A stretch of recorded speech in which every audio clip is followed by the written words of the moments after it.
हमला होता है। बहनों और भाइयों, पिछले 10 वर्ष में आपने देखा होगा दुनिया में सम्मान बढ़ा, सीमाएं सुरक्षित हुई हैं, आतंकवाद और नक्सलवाद पूरी तरह समाप्त हुआ है। और अब तो आतंकवाद और नक्सलवाद की स्थिति यह है कि बहनों और भाइयों, कहीं पटाखा भी जोर से फट जाए ना तो पाकिस्तान सबसे पहले सफाई देता है कि मेरा हाथ नहीं है। उसको ये भय है कि अगर समय रहते सफाई नहीं दिया तो कहीं एयर स्ट्राइक और सर्जिकल स्ट्राइक ना हो जाए और फिर उसको लेने के देने न पड़ जाए। बहनों और भाइयों, विकास के बड़े बड़े कार्य, हाईवे बन रहे हैं, रेलवे के काम हो रहे हैं,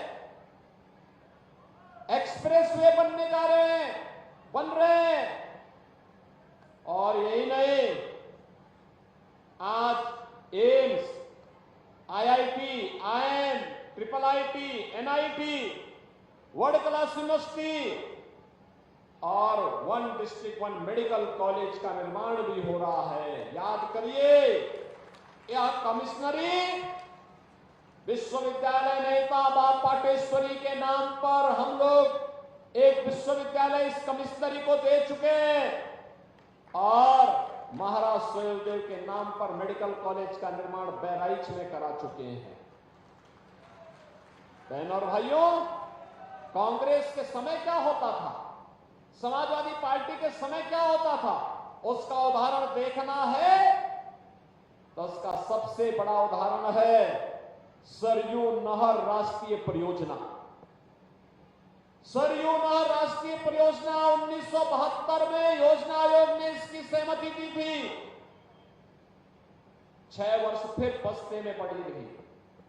78 में जनता पार्टी की सरकार के समय कार्य प्रारंभ हुआ और बहनों और भाइयों, 41 साल हो गए, 43 साल हो गए, कार्य पूरा नहीं हो पाया। 2017 में जब हमारी सरकार आई, उत्तर प्रदेश सरकार ने प्रधानमंत्री मोदी जी का सहयोग लिया, प्रधानमंत्री कृषि सिंचाई योजना का उपयोग किया और सरयू नहर राष्ट्रीय परियोजना को पूरा किया। आज मैं देखता हूं कि बहराइच, श्रावस्ती, बलरामपुर, गोंडा, सिद्धार्थनगर, महाराजगंज, संत कबीरनगर, बस्ती, गोरखपुर में 14 लाख हेक्टेयर भूमि को सरयू जी का पानी, शुद्ध पानी मिल रहा है, सिंचाई के लिए मिल रहा है, किसान खुशहाल हो रहा है।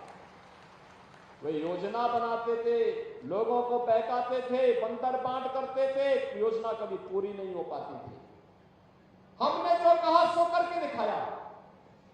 उनके समय गरीब भूखों मरता था, 80 करोड़ लोग फ्री में राशन की सुविधा का लाभ प्राप्त कर रहे हैं। उनके समय में गरीब स्वास्थ्य सुविधा के अभाव में तड़पता था, पैसा नहीं होता था, स्वास्थ्य की सुविधाएं नहीं थी। आज 60 करोड़ लोगों को 5 लाख रुपए की स्वास्थ्य बीमा का कवर है और देश के अंदर कहीं भी जाकर के उपचार करा सकता है। 50 करोड़ लोगों के जनधन अकाउंट खोल दिए गए।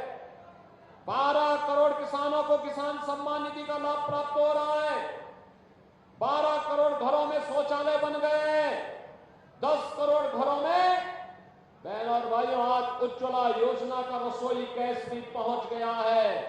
और यही नहीं, आज 4 करोड़ गरीबों के मकान मिल गए हैं। शेष जितने बाकी हैं सबको आश्वस्त कर दीजिए कि मोदी जी को तीसरा कार्यकाल दीजिए, उन सभी गरीबों को एक एक मकान जरूर मिलेगा,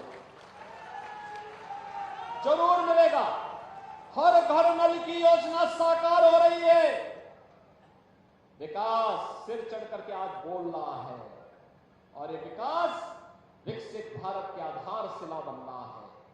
बहनों और भाइयों, मैं केवल सत्ता प्राप्त करने के लिए नहीं आया आपके पास। मैं तो आया हूं हमें आत्मनिर्भर और विकसित भारत बनाना है। इसके लिए आपका समर्थन और सहयोग चाहिए।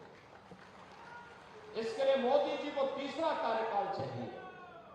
और ये धरती तो इसलिए महत्वपूर्ण है, यहां का आशीर्वाद इसलिए महत्वपूर्ण है।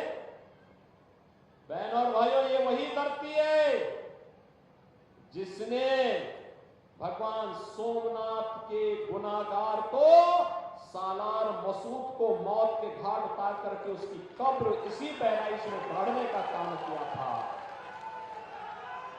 ये महाराज सुहेलदेव की वही भूमि है और हमने भारतीय जनता पार्टी की सरकार ने महाराज सुहेलदेव का भव्य जय स्मारक आपके इसी बहराइच में बनाया है। बहनों और भाइयों, मुझे तो महाराज सुहेलदेव के शौर्य पराक्रम पर गौरव की अनुभूति होता है और मुझे लगता है कि राष्ट्र रक्षक थे, हमारे पूर्वज थे, गौरव की अनुभूति होती है महाराज सुहेलदेव के शौर्य पराक्रम पर। मैं पूछना चाहता हूं, यह देश 1947 में आजाद हुआ, आखिर महाराज सुहेलदेव का स्मारक कांग्रेस ने क्यों नहीं बनाया? समाजवादी पार्टी ने क्यों नहीं बनाया? बहुजन समाजवादी पार्टी ने क्यों नहीं बनाया? क्योंकि उन्हें भय था कि सालार मसूद गाजी के भक्त कहीं उसका वोट बैंक न खिसक जाए, इसलिए उन्होंने महाराज सुहेलदेव की विस्मृत करने का काम किया। बहनों और भाइयों, ये वही लोग हैं जो महाराज सुहेलदेव का भी अपमान करते हैं, महाराणा प्रताप का भी अपमान करते हैं, बाबा साहब भीमराव अंबेडकर का भी अपमान करते हैं और अयोध्या में राम मंदिर के लिए कहते हैं कि तो बेकार का काम हुआ। वाह, आपकी आस्था को बेकार मानते हैं? अरे बेकार तो इनका ये होंगे जो इस धरती पर बोझे बने हुए हैं और राम के नाम को नकारते हैं। हमारे यहां कौन सा ऐसा सनातन धर्मावलंबी है जो व्यक्ति अपने जन्म से लेकर के और अंतिम यात्रा में राम के नाम को भूलता हो?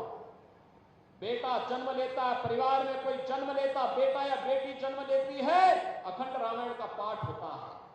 कोई शुभ कार्य होता, अखंड रामायण का पाठ होता है।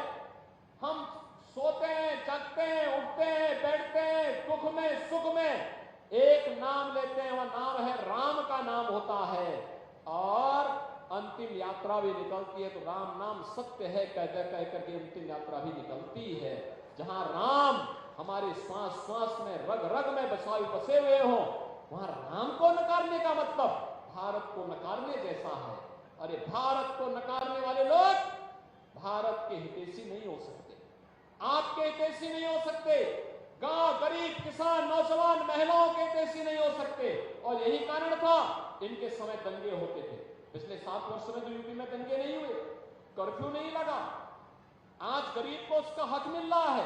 पैसा तब भी था लेकिन तब बंदर बांट होता था, आज बंदर बांट नहीं, आज गरीब को उसका हक मजबूती से दिया जाता है और माफिया पर नकेल कसी जाती है, उसके खिलाफ कार्रवाई होती है। और इसलिए बहनों और भाइयों, आज हम सब आपके पास आए हैं। डॉक्टर आनंद कुमार गौड़ को भारतीय जनता पार्टी ने और सहयोगी दलों ने प्रत्याशी बना करके आपके बीच भेजा है। Doctor Anand Kumar Gaur Bharatiya Janata party, Rajbhar party, Nishad party, अपना दल, इन सभी दलों का प्रत्याशी है आपके बीच में। और इसके लिए हम लोग आए हैं आपके पास कहने के लिए कि बहनों और भाइयों, एक एक सीट पर भारतीय जनता पार्टी का कमल खिलना चाहिए। ये कमल खिलेगा तो मोदी जी के खाते में जाएगा। मोदी जी का खाता कि अब की बार 400 पार, अब की बार तो 400 पार में बहराइच भी एक होगा और उत्तर प्रदेश की 80 सीट है, 80 में से एक सीट बहराइच की भी होगी। सहमत हैं बहनों और भाइयों? आपको तो चौथे चरण में मतदान करना है। 13 मई को ही आपका चुनाव है। 13 मई को आपके पास अब बहुत कम समय रह गया है, मुश्किल से 2 दिन प्रचार का है। इन 2 दिन प्रचार के लिए आप अपना समय देंगे, पूरा समय देंगे, पूरा समय देंगे, घर घर जाएंगे, आनंद कुमार गौड़ के लिए कमल चुनाव चिन्ह पर मतदान के लिए लोगों से अपील करेंगे और चुनाव के दिन पहले मतदान फिर जलपान के संकल्प के साथ जुड़ेंगे। सभी लोग जुड़ेंगे तो फिर मेरे साथ बोलेंगे, भारत माता की, भारत माता की, भारत माता की।